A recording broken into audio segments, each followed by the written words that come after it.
It says in the Quran that Allah causes the rains and lightning to occur in order to cause fear and hope in people. Chapter 30 verse 24 says, "And it is among his signs that he shows you the lightning which causes fear and hope, and that he sends down water from the sky.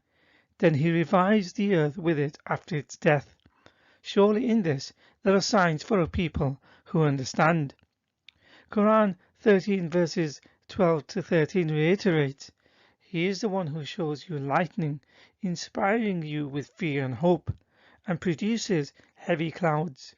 The thunder glorifies his praises, as do the angels in awe of him. He sends thunderbolts, striking with them whoever he wills. Yet they dispute about Allah, and he is tremendous in might."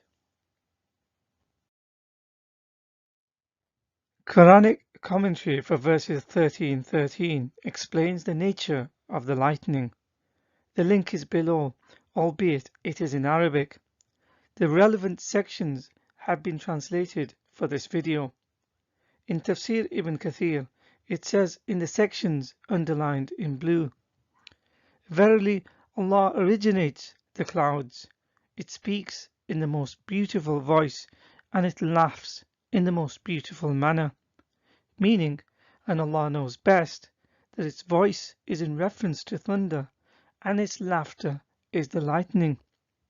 Musa bin Ubaidah narrated that Sa'd bin Ibrahim said, "Allah sends the rain, and indeed none has a better laughter than it, nor more comforting voice. Its laughter is lightning, and its voice is the thunder." It goes on to say, here underlined in green, the lightning is an angel. It possesses 4 faces: the face of a human being, the face of an ox, the face of an eagle, and the face of a lion. Curiously, within English translations of Ibn Kathir, it omits this part of the commentary. The angel having multiple faces and how this may have come about was covered in a previous video. Hadith in Adab al-Mufrad by al-Bukhari, Musnad Ahmad, Sunan al-Kubra, Tirmizi and others all explain that the thunder and the subsequent lightning that usually follows it comes from an angel who is responsible for the clouds. For example, in Tirmizi 3117 it says, narrated Ibn Abbas, "The Jews came to the Prophet and said, 'O Abu Qasim, inform us about the thunder. What is it?' He said, 'An angel among the angels, who is responsible for the clouds. He has a piece of fire wherever that he drives the clouds wherever Allah wills.' They said, 'Then what is this noise we hear?' He said, 'It is him striking the clouds when he drives them on, until it goes where it is ordered.' They said, 'You have told the truth.'" What the aforementioned Quranic verses and its associated commentaries and also the hadith in explaining thunder and lightning as a fire thrown by an angel in the clouds is similar to ancient Greeks' understanding of thunder and lightning.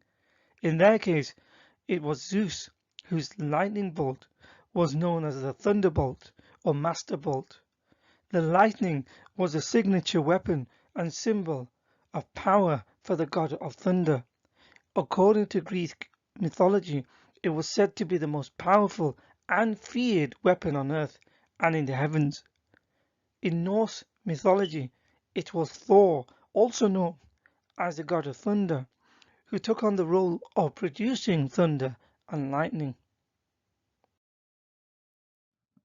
In Muhammad's time, lightning seemed like a random God-given natural phenomenon. Indeed, they are natural, but they are not random and are understood better. As such, they can be predicted, protected against, and also can be simulated. In other words, they are not so random as once perceived or even feared so much. For example, lightning is an electrical discharge caused by imbalances between storm clouds and the ground or within the clouds themselves. Within the aviation field, this knowledge is used to avoid potential areas. Also based with this knowledge, various lightning avoidance systems have been created, from lightning rods to other early streamer emission technology systems offering protection from lightning strikes. Furthermore, because of the advancement of science, lightning can be created by man artificially. Indirect lightning strikes and tests, a simulator is connected to an object or arcs in order to simulate a lightning strike. In indirect tests, the lightning current is close by but does not actually strike the object.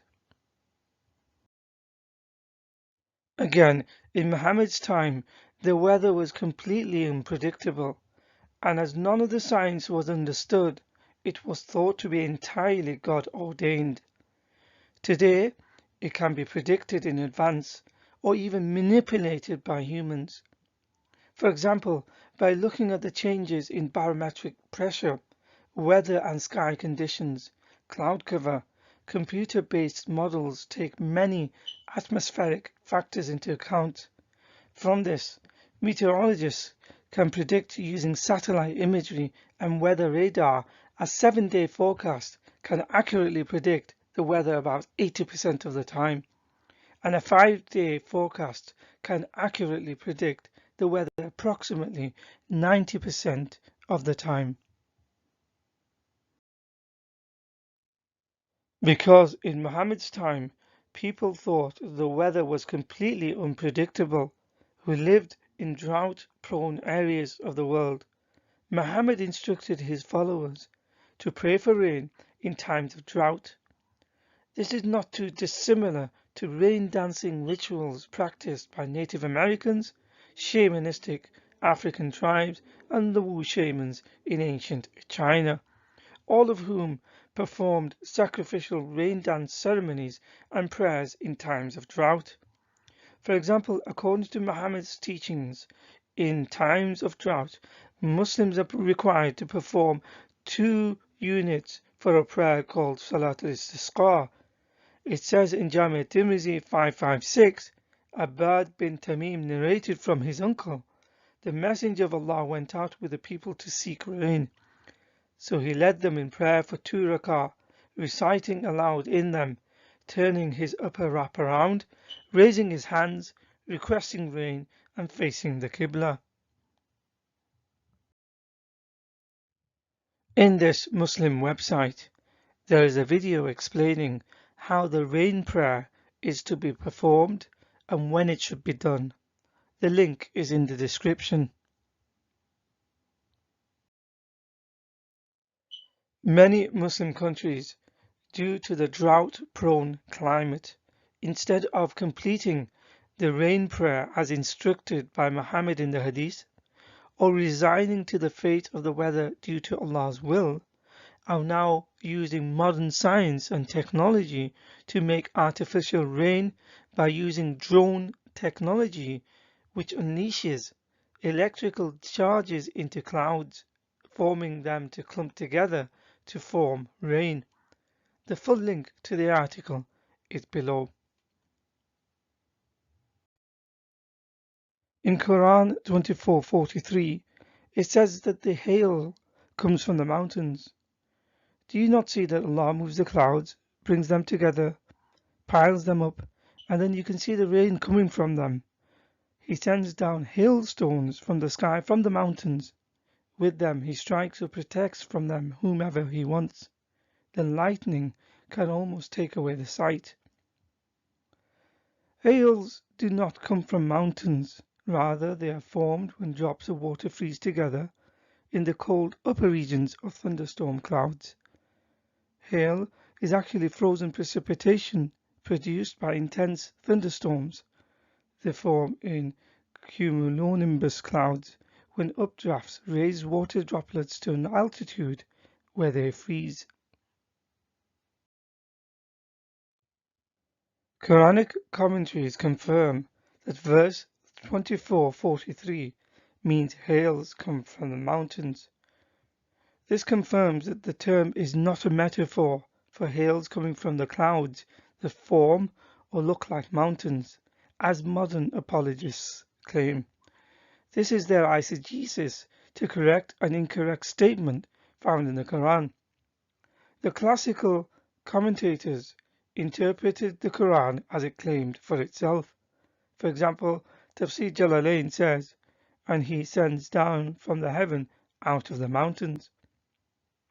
Indeed, to Muhammad and his contemporaries, when they looked high up towards the sky in mountainous regions, they saw its peaks covered in snow and ice high above them in the sky. It would have appeared to them that hails came from the peaks of these mountains. The point remains, this is still incorrect. So in conclusion, in the Quran it says Allah causes the rains and lightning in order to cause fear and hope. It also says the nature of the lightning, whereby an angel discharges it as a piece of fire. Also the clouds speak. Its voice is the thunder, and its laughter the lightning. These kind of imageries are not too dissimilar to the mythology of the ancient Greeks, who believed the lightning came because of Zeus's thunderbolt, or in Norse mythology because of Thor. In Muhammad's time, lightning seemed like fearful, random, God-given natural phenomena. Today they are better understood, protected against, and can also be simulated, meaning it is not so feared. In Muhammad's time, the weather was completely unpredictable and thought to be God-ordained. For drought, he ordered people to do a special rain prayer. Today, it can be predicted in advance or even manipulated by humans.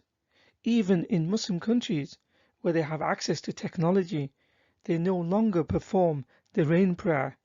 Instead, they artificially produce rain by the use of drones.